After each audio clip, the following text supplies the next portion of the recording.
السلام علیکم ناظرین، آپ دیکھ رہے ہیں پاک ٹیلنٹ 92۔ آج کے اس ویڈیو میں ہم بات کریں گے صدر پاکستان ڈاکٹر عارف علوی کے بارے میں۔ ڈاکٹر عارف علوی کی جانب سے 2 دن پہلے جو فرانس کے خلاف بیان دیا تھا، اس پر فرانس کافی غم و غصے میں ہے اور گزشتہ روز پاکستانی سفیر کو بلا کر احتجاج بھی کیا گیا اور پاکستانی سفیر کو کہا گیا کہ آپ ہمارے اندرونی معاملات میں مداخلت نہ کریں۔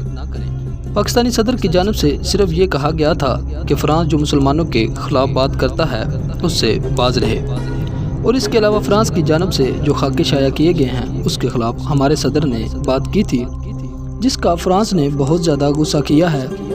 فرانس کے صدر اور وزیر خارجہ نے پاکستان کو خبردار کیا ہے کہ پاکستان باز رہے، لیکن آج پھر صدر پاکستان عارف علوی نے کہا کہ ہم اس معاملے میں پیچھے ہٹنے کے لیے بالکل بھی تیار نہیں۔